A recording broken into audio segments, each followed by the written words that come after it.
I'm Hilary McClure, Vice President of Multimedia Productions at Cybercrime Magazine. I'm here today with Theresa Payton, former White House CIO, global cybersecurity expert, and author.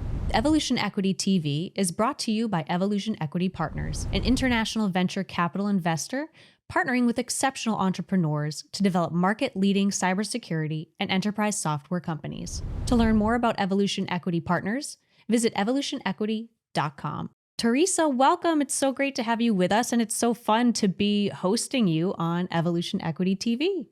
Oh, it's really great to be here, and I appreciate your hard work on this particular topic, as well as Evolution Equity TV, giving us an opportunity to unpack what's going on here. Yeah, absolutely. And my pleasure. So, Theresa, we're here today to talk about a story that's been all over all of the major media outlets, and I suspect it will continue to be, which is how FTX, hours after they filed for bankruptcy, was drained of more than $663 million worth of cryptocurrency, and much of which appears to be stolen. And according to Wired, an administrator in FTX's Telegram channel, they posted, in real time that FTX had been hacked and that FTX apps were malware and to delete them. Exactly how FTX was breached remains unclear, as far as I know, and as does whether their apps were actually compromised or not. But to start off on this story, and as you mentioned, there's a lot to unpack here. There's a lot going on. Can you just take us through what you've read and what you know about the story? And we'll dive in further. So you obviously don't feel like you have to unpack everything, but just quickly take us through what you know. I mean, it reads like a Hollywood movie script. It just sounds unreal. So you have one of the largest cryptocurrency exchanges, who, by the way, has been sort of the white knight of cryptocurrency, bailing out other failing cryptocurrency exchanges. And you're right. I mean, this is an example of what not to do in your incident response playbook. So you have the administrator on Telegram telling people they've been hacked.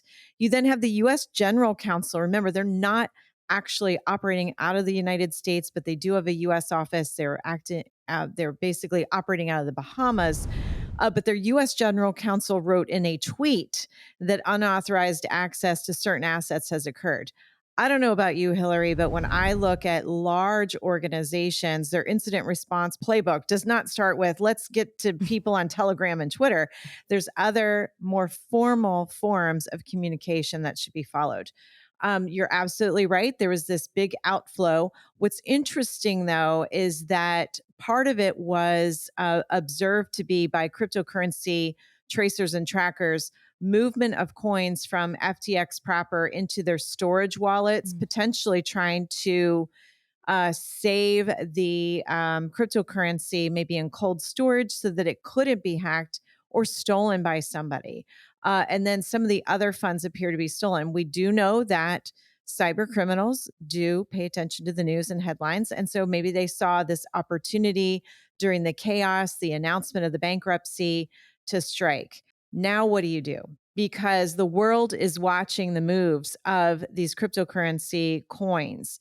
The thieves may actually try something that's called a mixing service. So many people are familiar with the term money laundering as it relates to maybe banking, or maybe if you've watched a really good mafia movie or TV show, you've heard of money laundering. So a mixing service allows laundering of cryptocurrency. You blend trades. They're really quick. They're really small, but you blend in with lots of other cryptocurrency trades, hoping that you hide this type of movement. It's tricky to do. People may remember Tornado Cash Service was actually sanctioned by the US Treasury in August for doing a mixing service. There is, and then I'll stop because, like you said, there's so much to unpack here. But there is an Ethereum address of interest. There's about $192 million worth, give or take, depending on how things are trading in the cryptocurrency markets, of the stolen FTX funds.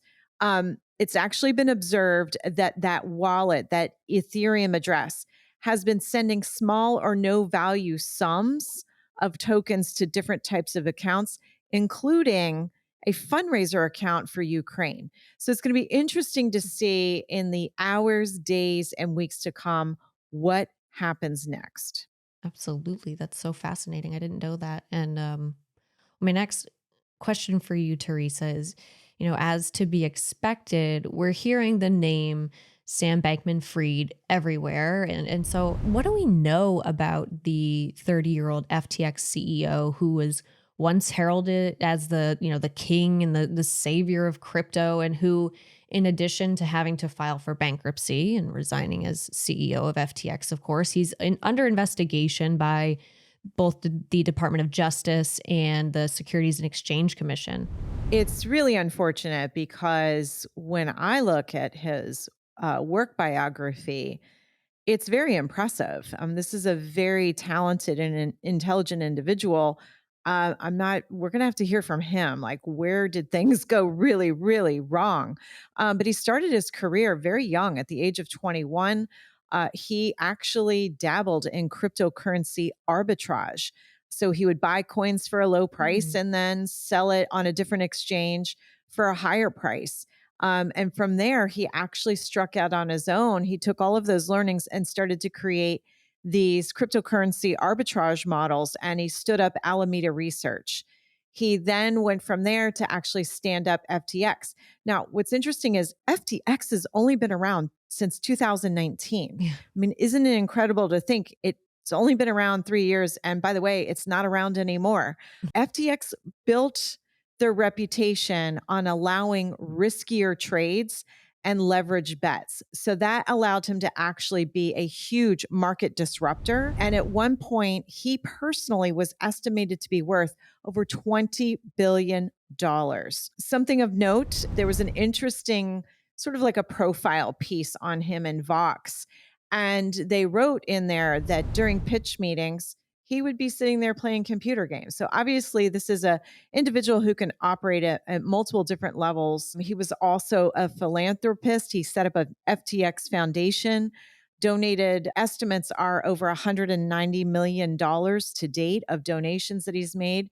He also spent time on the Hill, actually talking to Hill staffers and legislators about the potential for cryptocurrency regulations. It's just going to be interesting to see what happens next to him based on these investigations, based on the allegations of wrongdoing, potentially illegal activities of moving money without permission is just very unfortunate to watch. Yeah, absolutely agreed. And we'll come back to you mentioned him being on the Hill and advocating for different governance or regulations of cryptocurrencies. I want to come back to that in a little bit. And you also mentioned earlier that how he's operated FTX largely out of the Bahamas. So I guess my next question for you was, will this have any impact on how the investigation progresses? I don't really know anything about how any of that works together. So. Well, it'd be interesting. I would definitely be able to walk you through if this were to be like a banking investigation of money laundering through a bank, kind of the different agreements that countries have in place.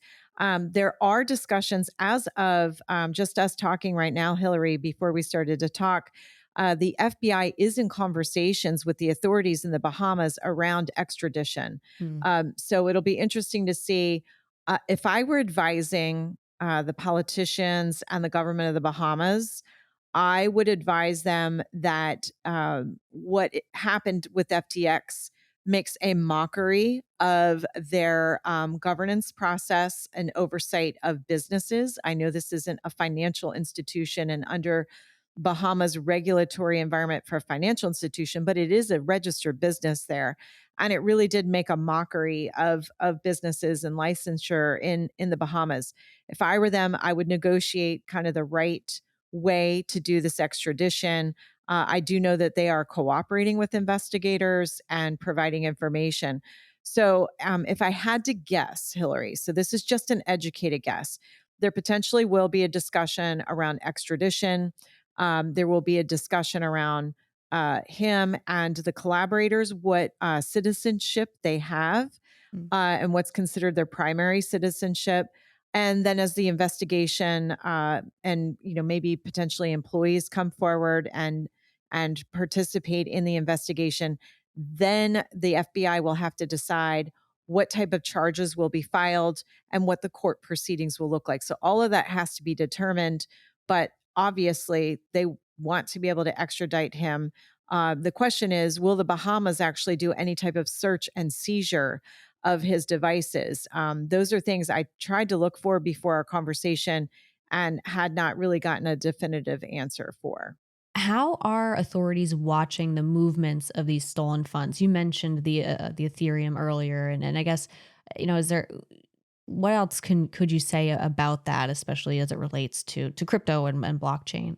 Each exchange is a little bit different. And depending on where you choose to operate as an exchange, where your customers are, where you're registered, you fall under the governance of different countries. And not every country agrees that you have to have the KYC laws in place. That is, know your customer. The KYC is typically something that the financial institutions fall under. Basically, it's an obligation to carry out a certain level of identity, credit checks, background checks on clients before they're allowed to move money around. And typically, the financial services industries are held to like the highest standard of any type of company because it's used to fight money laundering. Why? Because money laundering typically funds some of the worst crimes in the world. So what's interesting is many countries have put into place that if a cryptocurrency platform wants to operate or offer services, with three countries really leading the way, requiring KYC measures, and that's the US, Australia, and the UK. But certainly other countries have made it a point to require KYC. So, how does that help in tracking cryptocurrency? Because many people feel that, wallets seem anonymous. It doesn't say Hillary or Teresa. It might just be a series of numbers. So, it feels like it might be anonymous. But as soon as first of all, that wallet has to be registered. And if it's on an exchange that does require some minimum elements of KYC, then we're going to know who that wallet belongs to, even if it belongs to an LLC. And then you can start figuring out, well, who registered the LLC. Even if it's not, it's hard to spend crypto while it's still sitting on a crypto exchange today. Oftentimes, it has to be converted to fiat currency. And the moment you try to do that, there will be a financial institution on the other end of that transaction who is accountable for KYC. So you can watch the money, the tokens moving here and there. But as soon as somebody tries to convert it to fiat currency, that is the opportunity with KYC to really figure out what the identity is. Now, what's interesting is so I just said, US, Australia, UK are leading the way on these exchanges. I mentioned that whole thing around, trying to use different platforms to move the tokens around to see if you can actually sort of money launder the tokens. KYC requirements today do not typically apply to what's considered a DEX, a decentralized exchange.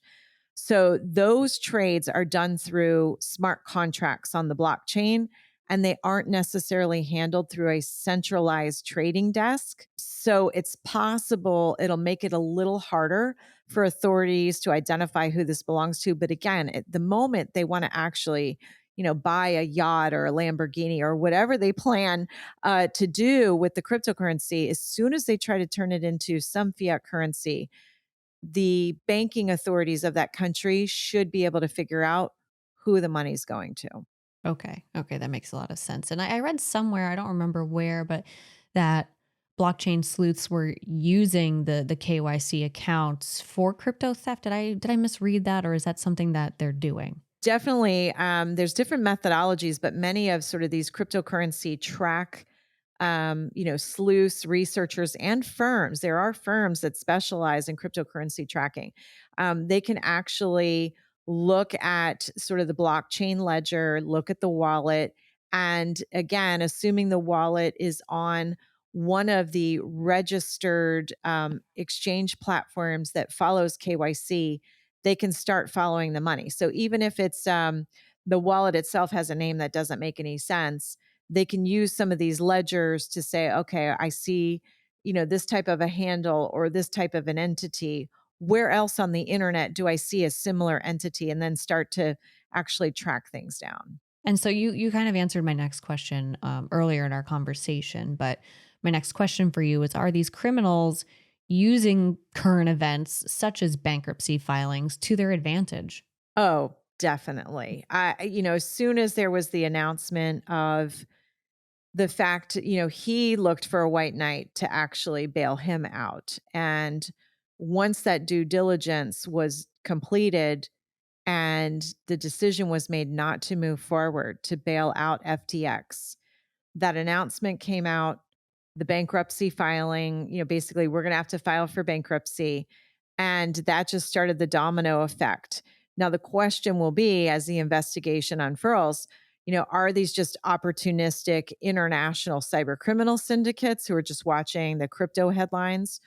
Or is it something else? Is it potentially insider threat? Is there a contractor who did development work for the organization? Is there an employee? Is there an aggrieved past employee?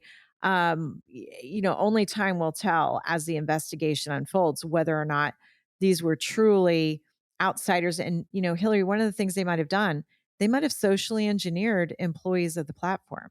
So as soon as they started to see things were falling apart, these messages on social media, they may have sent emails to employees of the platform saying, hey, click here. I need to secure your email. And the next thing you know, they've got a toehold into the organization. They're able to actually move funds, obviously undetected. Well, I guess that explains why tweeting or, posting on Telegram wouldn't be part of our incident response plan.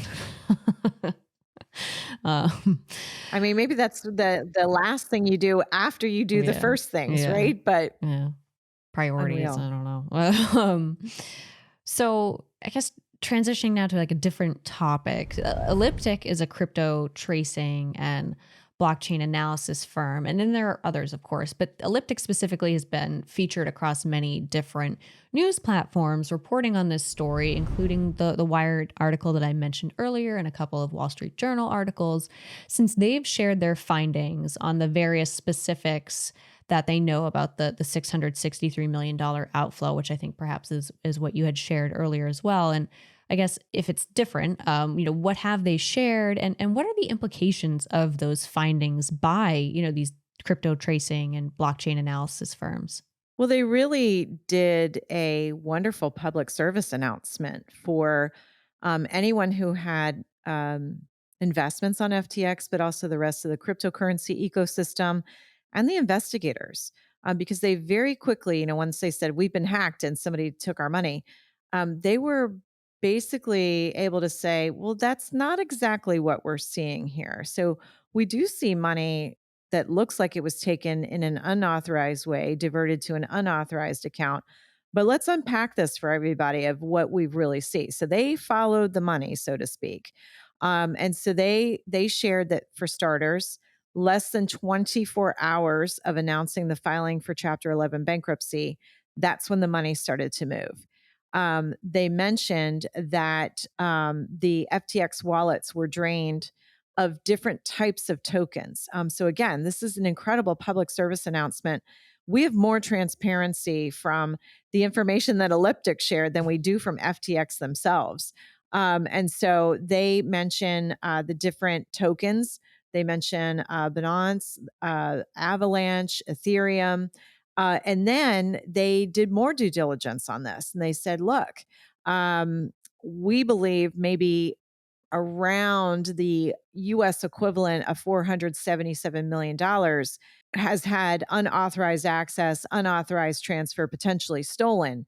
But the rest, we believe it went from FTX active exchange over to FTX, some type of secure storage. So it's very interesting, but they really did us all a favor with this sleuthing. It's going to help the investors in FTX. It's going to help the investigation, but it's also going to help the rest of the community because now, if you think about it, we almost need a neighborhood watch.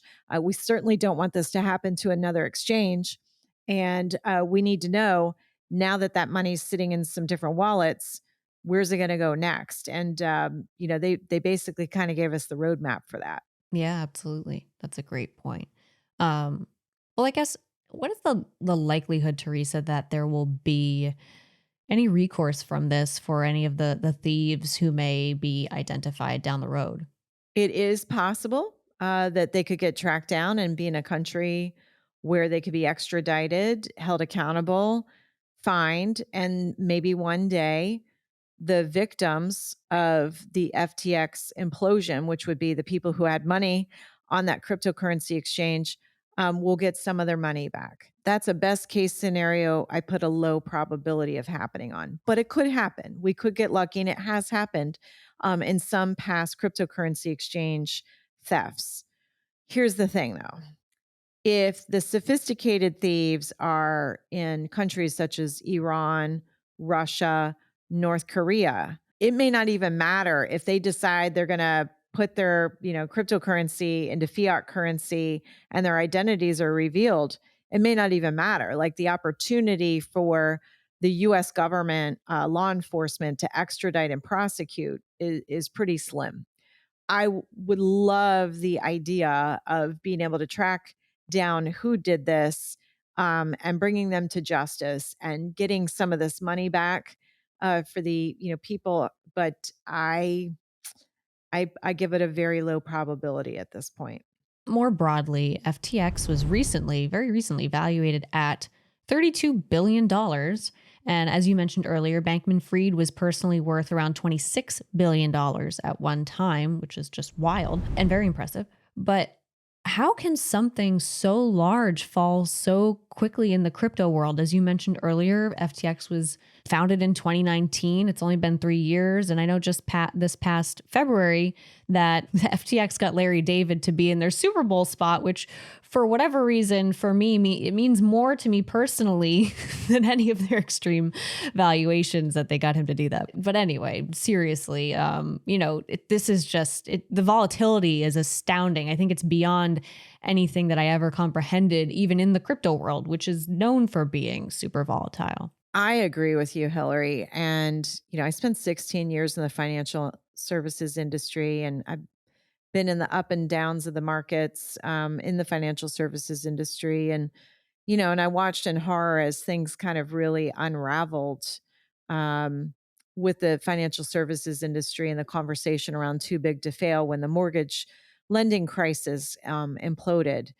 And I look at what happened here and I think, why do we have to relearn these lessons the hard way? Yeah, I know they're not a financial services institution, but as far as a run on a bank, although FTX is not regulated as a bank, it is going to prove, I think, to be on the all time list of the biggest and scariest bank like run scenarios we've seen, at least in sort of our modern economy. Based on what we know so far, Hillary, a lack of governance and accountability are the underpinnings of this failure.